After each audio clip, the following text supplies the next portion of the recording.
pense que cette bâche vous rappelle pas mal de souvenirs, notamment ma première vidéo voiture. Avant de vous dévoiler encore une fois la merguez que j'ai dégotée, je voulais vous parler du t-shirt que je porte. Pour les plus attentifs, vous l'avez déjà remarqué. Regardez ça.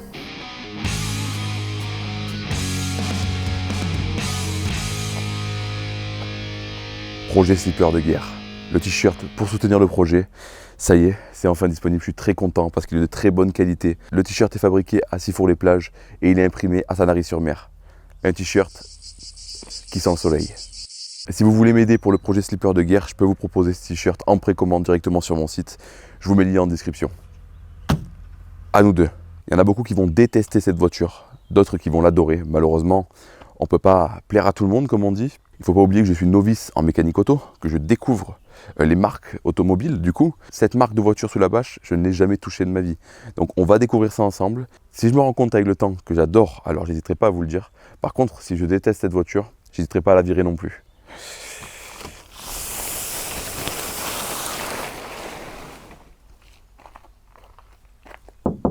BMW 520i E34.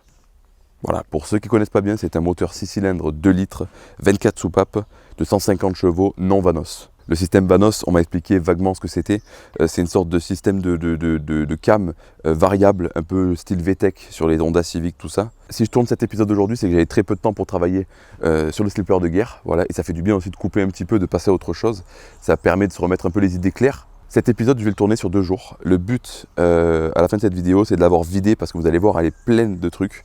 Essayer de la faire démarrer, voir si elle tourne. C'est un abonné qui m'a contacté sur Instagram pour me dire qu'il avait cette BMW à donner. Voilà, parce que le mec en a marre de la France et il voulait se barrer à pied, quoi. Il voulait tout abandonner, sa maison, les voitures, tout ça. Et du coup, voilà, il m'a proposé de la récupérer. Donc évidemment, j'ai dit oui. Pour moi, c'est tout bénef parce que ce genre de voiture viendra combler les trous quand on attendra des pièces sur les autres, tout ça. Et personnellement, j'aimerais bien que ça devienne un peu mon délit. Je suis pas sûr que ce soit une bonne idée au niveau de la conso, mais bon, on verra. On fait le tour de la voiture. Présentation de l'engin. Je tiens à m'excuser d'avance pour le paysan qui va faire énormément de bruit à côté de moi. J'ai beaucoup moins de place qu'avant avec les voitures, donc ça va être compliqué de jongler pour vous montrer de loin tout ça, mais voilà. Donc BMW 520i E34 en très très bon état. Extérieur en tout cas, parce qu'à l'intérieur, vous allez avoir la surprise, c'est pas mal. On va dire que la carrosserie est propre. C'est un grand mot. Elle mérite un bon rafraîchissement, on va dire. C'est une bagnole qui fait 1,5 tonne, donc ça a été un peu galère pour la mettre sur la dépanneuse, mais bon, écoute, on a réussi. Je suis allé la chercher à 500 km de chez moi à peu près. Enfin, j'ai fait 900 et quelques bornes aller-retour, voilà, pour aller prendre ce bordel. On a le combo avion et le combo paysan qui est là-bas. Enfin bref, niveau carrosserie, ça va. Le seul gros point noir de la carrosserie, c'est l'aile avant gauche. Elle est enfoncée à ce niveau-là. Voilà, elle est un peu enfoncée ici. Là, c'est tordu aussi. Alors je sais pas trop ce qu'il a fait avec la voiture, mais bon, ça arrive, hein, c'est une voiture qui a plus de 30 ans. La l'avant droite aussi a raclé un petit peu là, mais je pense que c'est facilement rattrapable. La bagnole est restée 2 ans à l'arrêt dans son jardin, donc voilà, le but d'aujourd'hui, ça va être de la redémarrer. Je vais vous montrer l'intérieur et attention, accrochez-vous. Voilà, bon après, tous les outils que vous voyez, c'est tout ce qu'il a laissé en vrac dans la bagnole pour me les laisser, tout simplement parce qu'il n'en aura plus besoin. Donc il y a des trucs que je vais garder, d'autres non. Voilà, je vois qu'il y a une mallette Magnusson, j'ai rien ouvert encore, je découvre tout ce qu'il y a à l'intérieur avec vous. Il manque des pièces comme vous le voyez là-bas sur la portière, il manque des montants, le ciel de toit, bon il y a eu un petit souci, il se décollait et du coup il a capitonné un peu le truc, donc ça aussi je vais pas le garder comme ça parce que c'est pas très joli. Le pare-soleil conducteur est troué, bon ça c'est des détails, on s'en fout un peu. Il manque des caches sous le volant, donc il y a des fils apparents, mais je pense que ce cache qui est posé là-bas au fond, ça doit être celui qui va sous le volant, donc ça c'est cool. Grosse surprise à l'arrière de la voiture, on a une chèvre, donc voilà, il faudra la sortir, mais maintenant j'ai une chèvre, donc c'est cool. On pourra plus facilement sortir le moteur du slipper de guerre plus tard. Donc là on a de la durite, c'est une petite pompe je pense qu'il m'a laissé ici, de la durite, des poubelles, des bougies qu'on va pas garder parce que j'en ai acheté d'autres. Là-bas je vois des chandelles quasi neuves qui traînent là, donc ça c'est parfait. On aperçoit une batterie en fond et là-bas un cric hydraulique et ça risque de me servir, c'est cool aussi. Cric hydraulique en très très bon état, c'est quoi ça? C'est du Michelin. Ok, donc ça va être cool, ça sera peut-être un peu plus facile pour soulever, mais il est vachement grand. Je pense que c'est pour soulever des 4x4, des trucs comme ça. Enfin bon, j'en ai un. Là il y a des produits, c'est quoi ça? Ouais, c'est dégrippant. Il y a plein d'outils qui traînent encore partout. Donc il faudra qu'on fasse un grand tri de tout ce qu'il y a. Je viens de voir que là on a le cric d'origine et ça c'est plutôt pratique aussi. Génial. Hop là. Ok, donc derrière on a des bidons, on a des pinces pour démarrer, plein de pièces. Donc est-ce que c'est des... Oula, c'est quoi ça? Je pense que c'est les côtés du coffre, ça qui traîne. Aïe putain, c'est quoi ça? Des outils encore qui traînent, un cric au fond. Qu'est-ce qu'on a? C'est quoi ça? Qu'est-ce que c'est ça? Alors ça doit être le cache du réservoir où il y a la pompe et tout, je pense. Ça, écoutez, un morceau de bois. Ah, encore une batterie, mais je doute que ce soit la bonne taille. Des outils, plein de plastique partout. Ça doit être la boîte à gants qui traîne ici. Enfin voilà, il y a plein de couilles, plein de machins. Je sais pas tout ce qu'il y a, mais dans tous les cas, on va tout sortir pour faire un état des lieux de la voiture. Allez!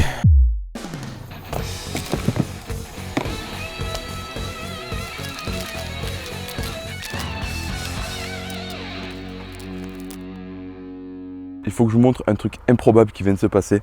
C'est un truc qui arrive que dans les dessins animés, je pense. J'étais assis sur le bord de la voiture en train de vider la caisse, quoi. Et j'ai senti comme un truc froid qui me piquait le cul. Je sais pas, et j'entendais un petit pchit. Je me suis retourné, je me suis dit putain, il y a quelqu'un qui me fait une blague, qui met du nettoyant en frein sur le cul, quoi. Je cherche partout autour de moi, je dis mais putain, mais c'est pas possible, qu'est-ce qui se passe? Regardez.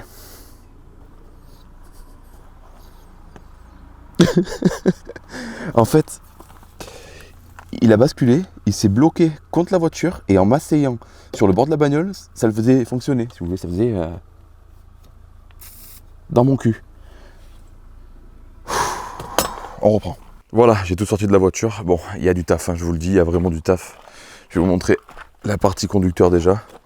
Bon, à part le cache en dessous, il n'y a pas grand chose, ça va du côté conducteur, on va dire. Le compteur est un peu fissuré en bas, mais bon, ça c'est pas grave non plus. Là, il manque la console, je l'ai retrouvé dans le bordel là, mais il manque un bouton, les fils ont été coupés. Là, il manque la radio, mais ça j'en rajouterai une plus tard. Il manque ça, mais je l'ai retrouvé aussi, enfin, vous savez, le cache pommeau là. Côté passager, c'est la guerre. Il y a ça qui penche, je sais même pas ce que c'est. Il manque beaucoup de choses. J'ai les caches, mais je sais pas comment ça se remonte, donc il faudra que je me renseigne comment remonter tout ça propre. Alors pourquoi ça a été démonté, ça il me l'a pas dit. Est-ce qu'il y a un problème de ventilation? Je sais pas. En tout cas, c'est démonté. Ça, c'est déboîté aussi là, mais je sais pas si j'ai essayé de forcer un peu, mais ça revient pas. Donc je sais pas pourquoi, j'y arrive pas. L'arrière, c'est un carnage, il n'y a plus rien qui tient, donc ça, il faudra changer les garnitures de porte. Bon, après la saleté, ça c'est pas grave, on va nettoyer, c'est pas bien grave. Alors je sais pas pourquoi les montants de porte ont été démontés et les ceintures aussi, donc il y a une ceinture qui est par terre là-bas. Donc j'ai aucune idée de pourquoi voilà, ça a été arraché. Quelqu'un a tiré dessus. Je sais pas pourquoi non plus, mais bon, il faudra la remplacer encore. Voilà tout ce que j'ai sorti, donc les câbles qu'on voyait. Dans le seau, là, c'est que des outils, enfin, que des trucs mécaniques, quoi. Ça, c'est les poubelles. Et voilà, donc ça, c'est tout ce que j'ai trouvé. Des plastiques, la porte passager, le bas du coffre, tout ça.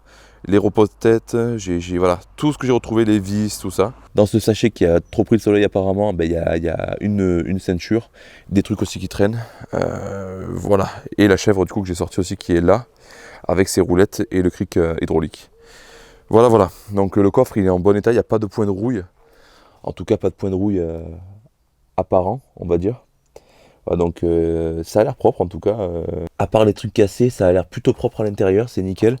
Ça c'est bien ce que je pensais, c'est le cache du réservoir. Alors il a mis un tuyau de gaz pour l'essence, donc il faudra que je change ça aussi. Parce que ça ne va pas être le bon diamètre. J'ai une batterie que j'ai mis de côté là. Donc ça aussi il faudra que je change. C'est une batterie Casino, j'ai pas trop confiance. Et la batterie elle vient se mettre ici. Voilà. Mais avant de poser la batterie, je vais tout nettoyer, passer un gros coup d'aspirateur à l'intérieur. Avec mon aspirateur Einel, évidemment. Tout ça, c'est des pièces que j'ai trouvées aussi dans la voiture. Des plastiques, les caches moteurs aussi. J'ai le gros cache BMW là, voilà, qui va sur le cache culbuteur. Voilà, j'ai tout trouvé. Alors je pense qu'il manque pas mal de choses. D'ailleurs, si vous avez des pièces de 520i E34, n'hésitez pas à me contacter. Je vous ferai la liste de ce qui me manque. Et si vous avez ce qu'il me faut, je n'hésiterai pas à vous les acheter. Voilà, nettoyage. Gros nettoyage terminé. La batterie que je vous ai montrée juste avant, elle est morte. Donc là, il y avait une autre batterie dans la voiture et je crois qu'il y a un peu de jus dedans. Donc je l'ai montée. Je vais remonter la banquette, tout ça. Je vous montre le travail quand même parce qu'il n'y a plus rien à voir. Après, on ouvre le capot, on voit ce qu'il y a sous le capot. Je voulais carrément vérifier le niveau d'huile et essayer de démarrer.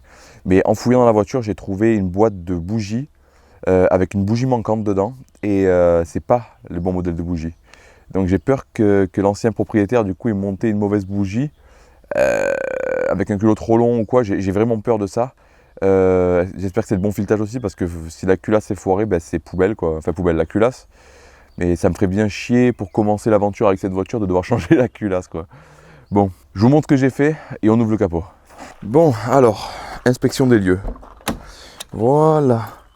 Ça va beaucoup mieux. Franchement, là, j'ai redonné un gros coup de fraîcheur. Bon, c'est pas parfait, hein. Il faudra peut-être que je l'emmène chez quelqu'un qui nettoie vraiment la voiture de fond en comble. Les sièges sont très poussiéreux, il y a pas mal de trucs dessus. Voilà, donc l'intérieur est déjà plus sain, ça respire, là ça va mieux. J'y vois plus clair, déjà je vois ce qu'il y a à faire au final hein, maintenant. L'arrière c'est pareil, j'ai réussi à tout rattraper, les tâches. Bon là il y a une tâche que j'ai pas réussi à faire partir mais c'est pas grave. Les sièges, bon celui-là, voilà, il a morflé donc il faudra peut-être penser à le changer. Mais voilà, tout est à peu près propre. J'ai nettoyé le compartiment batterie, il y a un poil de rouille au fond là-bas mais je pense pas que ce soit très grave, c'est de la rouille de surface. Enfin voilà, bon. Au début, j'ai eu très peur du chantier. Je me suis dit, putain, il y a beaucoup de trucs à faire. Et au final, au plus je la nettoie, et au moins, il y a des trucs à faire. Attention, on n'a pas vu le moteur encore. Le coffre, c'est pareil. Écoutez, il n'y a pas de rouille. Il est nickel. Il y a quelques petites traces de rouille de surface, mais rien de bien méchant. Tout le bordel que j'ai là, je vais le foutre dans le coffre. Voilà. À part les outils, les conneries comme ça, je vais tout foutre dans le garage, dans un coin. Mais toutes les pièces de la voiture vont terminer dans le coffre, le temps de la réparer. Il y a aussi les joints, là. Il faudra que je vois pour les rattraper ou les changer carrément, parce que là ils ont été bouffés par la vase, ou je sais pas trop ce que c'est pas de la vase mais vous m'avez compris, du lichen là. Le capot. Ah voilà.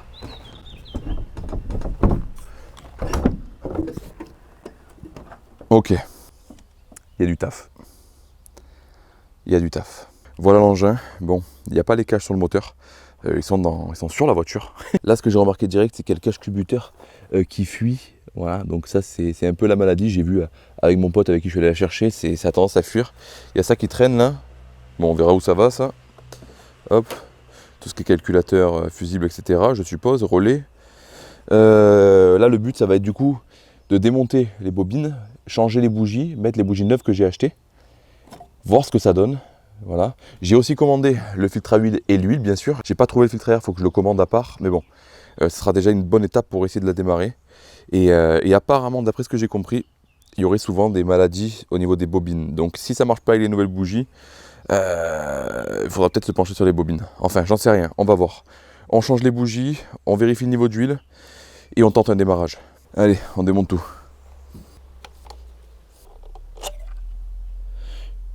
Ok. Déjà de ce que je vois, c'est pas les mêmes bougies qui sont montées. Donc ça peut déconner là.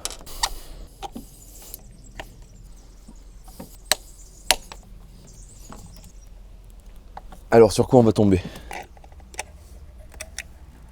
Ok, donc ça c'est la même que celle-là. Celle-là, ok. Pour l'instant ça va. Celle-là il y a eu un petit souci je crois là. Bon, bah déjà on a une bobine qui est morte. Elle a gonflé ici. Il y avait un morceau de plastique que je viens de faire sauter là. Bon, une bobine de morte. Deux bougies qui sont pas les bonnes.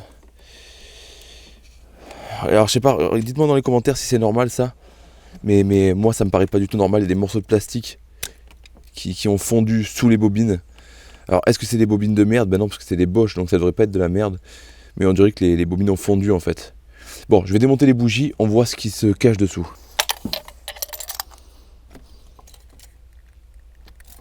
Trop serré. Oh, elles sont beaucoup trop serrées les bougies. Beaucoup trop serrées. Ah, fait chier. Est-ce que j'ai une douille assez longue? Ne serrez pas vos bougies trop fort. Ça sert strictement à rien, vous risquez de tout péter. Voilà, je l'ai eu. Ok. Donc là, on a une bougie bien noire. De la marque Beru Ultra X Platine. Ok, je connais pas ça. Beru. Avec l'embout qui se dessert comme ça c'est obligatoirement un problème. Ça, il faut toujours, si vous en avez, les serrer avant de monter les bougies. Donc là, je sais déjà qu'il y avait un problème à cause de ça. Alors, une bougie différente. Une NGK BK R7EQUP. Une bougie différente. Est-ce que la troisième va être encore différente? Ça, faut surtout pas le faire. Hein. Faut pas mélanger des bougies de marques différentes. Vraiment, ne le faites pas. Ah, mon doigt. Ah, mon doigt. Adieu. Alors, qu'est-ce que c'est comme bougie? Encore une NGK. Ok. Allez, putain, voilà. Ok, donc elle a une couleur complètement différente par contre. Ah ouais, elle est blanche qu'elle n'en peut plus. Une NGK. Là, on a clairement une bougie blanche comme la mort là. Donc je pense que celle-là, enfin ce cylindre, il y a un souci. Ok, blanche comme la mort. Et encore une bougie différente de la marque Bosch. Ok, donc on a Bosch, NGK et Beryl. Incroyable. Et la dernière, allez, NGK encore. Ok, donc voilà quelque chose à ne surtout pas faire. Vraiment, faut pas mélanger. Là, on a 3 marques différentes sur la même voiture. C'est pas les mêmes du tout. Vous voyez, les embouts de bougies, c'est pas du tout les mêmes. Franchement, ne faites pas ça, c'est très très mauvais et ça tournera jamais bien. On va mettre les bonnes bougies cette fois et on va tenter un démarrage après avoir vérifié le niveau d'huile. Et je pense que déjà comme ça ira beaucoup mieux. Donc voilà, je vais changer toutes les bougies. Je vais monter du Bosch R6 pour la référence. Je l'ai cassée. Je déconne, elle n'est pas cassée, elle est tombée sur de l'herbe, vous inquiétez pas. Je monte les 6 et on voit ce que ça donne.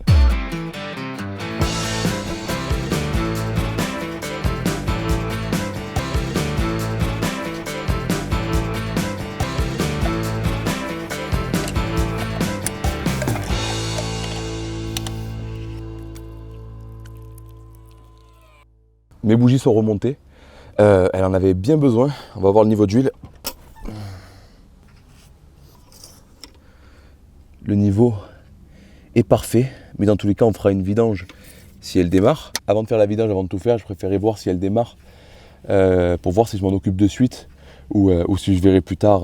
Parce que si je commence à envoyer de l'argent sur la BM, sur la Gauloise, sur la Mulasse, en fait, je vais me ruiner. Je vais me ruiner et je pourrai plus faire de vidéos. Donc, si elle tourne, on pourra rapidement la faire rouler, on va dire. Par contre, un truc que j'ai oublié de vous dire, là, j'ai attaqué à remettre en route cette voiture, mais ça ne veut pas dire qu'elle passe devant la Gauloise. La Gauloise est la priorité en ce moment. Et une fois que la Gauloise tournera, qu'on aura bien fait tout ce qu'il faut faire, on réfléchira à ce qu'on va faire de ce petit moteur et de cette voiture. Parce que là, pour l'instant, je veux qu'elle tourne pour pouvoir me déplacer avec tout ça. Parce que à moi, perso, j'ai pas de voiture fiable. La C3 est la voiture de ma femme, c'est pas la mienne. Donc j'aimerais bien une voiture qui parcourt un peu des kilomètres, ça serait vraiment cool. Mais plus tard, j'aimerais bien qu'on la customise un petit peu et qu'elle sorte un poil plus de chevaux. Allez, c'est bon, on a vérifié l'huile, on va tenter un démarrage. Oh, le four! C'est un four cette voiture. Contact. Ok, donc apparemment il y a une alarme, est-ce qu'il faut l'enlever? Ça a ouvert les portes de la voiture, je crois, mais bon, c'est pas grave. Allez, on tente.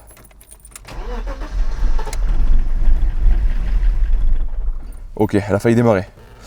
Est-ce que c'est le tuyau de gaz qui nous emmerde là? Ok.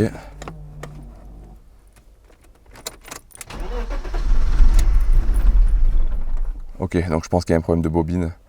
Là, on sent bien qu'elle tourne pas sur tous ses cylindres et elle a envie d'y aller, hein, mais elle tourne pas sur ses 6 cylindres. Donc à mon avis, il y a bien un problème de bobine. Je sais pas. Est-ce qu'il y a un injecteur bouché, une connerie comme ça?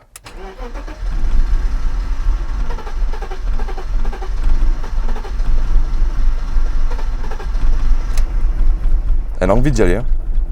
Elle a envie, mais elle tourne sur... Oh, elle tourne sur 2 cylindres ou 3 là.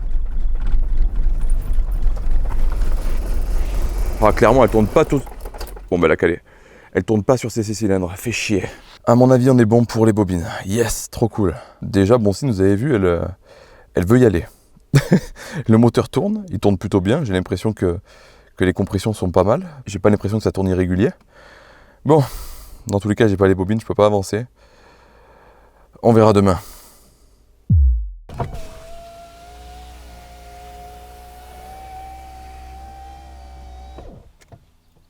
Écoutez bien ce que j'ai à vous dire, ne zappez surtout pas, c'est très très important. J'ai une nouvelle, elle est très très bonne mais aussi très mauvaise à la fois. C'est une nouvelle qui me met dans l'embarras, qui me met dans une sale posture. Je vais vous en parler. Dans la vidéo précédente, je vous annonçais que la cagnotte pour le slipper de guerre était morte. Après plusieurs échanges avec eux, c'était clairement mort. Ils m'avaient dit, voilà, c'est pas possible par rapport à nos conditions générales. Ok, on passe à autre chose. En 2 jours, je vous trouve une solution. On fait des t-shirts, on fait des stickers. Tout ça, ça a été fait en 2 jours. Hein, donc je vous dis pas, j'ai pas beaucoup dormi. Mais bref, on a réussi. À ma grande surprise, hier soir, je reçois un mail de Litchi, alors que je pensais que c'était clairement terminé. Un autre prénom me contacte, c'est plus la même personne, pour m'expliquer qu'en gros, il faudrait que je supprime 2-3 trucs sur ma description de la cagnotte pour que ma cagnotte soit acceptée. Je comprends pas, puisqu'à la base, c'était complètement mort. Évidemment, je lui dis, bah écoutez, pas de souci, on va faire ça, j'accepte. Donc ça, c'était la très très bonne nouvelle. On va pouvoir avancer très très rapidement sur le projet Slipper de guerre, il verra jour beaucoup plus rapidement. Génial. La mauvaise nouvelle, c'est que moi, vu que c'était mort, pendant 2 jours, j'ai travaillé à fond pour faire ces t-shirts et stickers.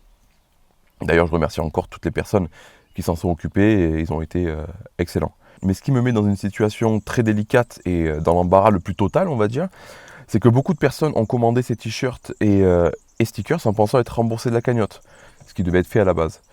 Donc voilà, ça me met vraiment mal parce que j'ai pas envie que les gens pensent que j'ai fait exprès pour avoir plus d'argent, tout ça, c'était pas le but. Donc ce que je vous propose, c'est que toutes les personnes qui ont acheté un stickers ou un t-shirt ou qui ont fait un don sur PayPal, vous pouvez me contacter sur Instagram ou m'envoyer un mail à aubordelcontact@gmail.com pour annuler vos commandes. Voilà, donc n'hésitez vraiment pas, je vous rembourserai sur le champ maintenant que la cagnotte est acceptée. Ça, c'est la mauvaise nouvelle. Voilà, en gros, moi, ça me fout vraiment dans l'embarras vis-à-vis de vous. Ça me gêne beaucoup parce que ça fait vraiment le mec qui a trafiqué un truc, tout ça. Alors que vraiment, sincèrement, je vous dis tout, je vous ai tout expliqué sur Instagram, tout ça. Donc n'hésitez pas à me contacter, je vous répondrai à tous. Bon, du coup, tous ceux qui ont participé à la cagnotte, j'ai encore tous vos noms écrits, vous inquiétez pas. Ça nous servira plus tard. On va pas trop en parler pour calmer le jeu avec la plateforme, on va dire. Voilà, mais du coup, on va pouvoir reprendre là où on s'était arrêté. En parlant de là où on s'était arrêté, on va reprendre sur cette magnifique auto. Il y a 2 jours, je vous avais parlé de changer les bobines d'allumage et j'ai trouvé des bobines d'allumage. Les voilà. C'est des bobines HP Ignition, donc c'est des bobines qui sont censées être renforcées. Elles sont d'occasion, elles ont servi à 2-3 sessions drift, on va dire. Donc merci à JMT Auto Classique de m'avoir vendu à prix coûtant ces bobines. Ce que je vous propose, c'est qu'on les monte et qu'on essaye de démarrer. Waouh! Bon, je vais vous passer cette séquence en accéléré, mais on redémonte tout encore une fois.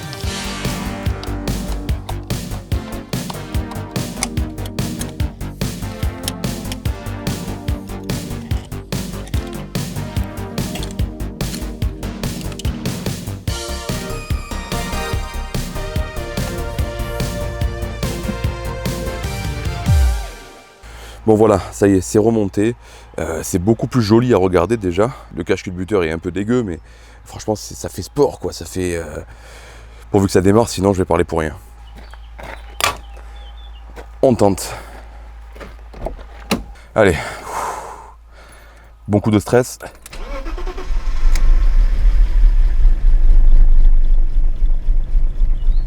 Oh putain. Ça veut toujours pas. Ça veut toujours pas. Merde.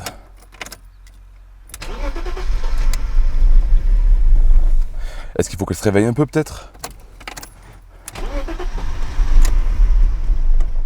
Putain, elle n'a pas envie. Hein.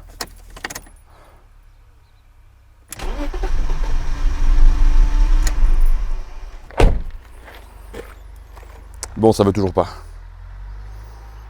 Ça veut toujours pas. Putain, je suis blasé. Je suis dégoûté parce que je pensais vraiment qu'elle allait démarrer et qu'on allait pouvoir aller rouler 5 minutes avec.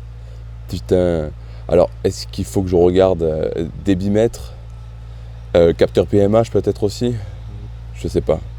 Désolé encore pour le paysan, là. Ça fait plusieurs jours qu'il n'arrête pas. Bon, mais je crois que c'est pas dans cette vidéo qu'on va réussir à la démarrer. Le filtre à air est pas bouché. Au cas où, je regarde. Hein.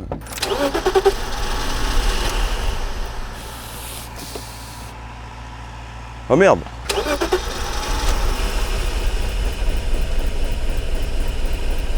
Elle tourne pas sur tous ces cylindres. Hein. On dirait qu'elle tourne sur 3-4 cylindres, pas plus quoi. Oh, ça fait chier. Dites-moi en commentaire ce que vous en pensez. Moi je pense que je vais arrêter là parce qu'on est vendredi et la vidéo sort ce soir. Donc quand vous allez me voir ce soir dans la première, je serai sûrement un peu dégoûté. Mais bon, c'est comme ça fait partie du jeu de la mécanique. On s'en occupera dans un autre épisode. Je vais rechercher la panne et on finira bien par trouver. J'allais oublier, mais si t'es arrivé jusqu'ici dans la vidéo, écris-moi en commentaire, ton moteur il est mort. Avant d'arrêter cette vidéo, je tenais vraiment à remercier Morgane de la chaîne Morgane Explore qui s'est occupé des t-shirts. Si ça vous intéresse, je vous mets le lien de la chaîne de Morgane dans la description et le lien de son entreprise Explomedia. Désolé, encore un épisode qui termine mal. C'est le jeu de la mécanique, malheureusement ça se passe pas toujours parfaitement. J'espère vraiment que dans le prochain épisode de cette auto, on arrive à la démarrer. Merci à tous, à la prochaine. Ciao.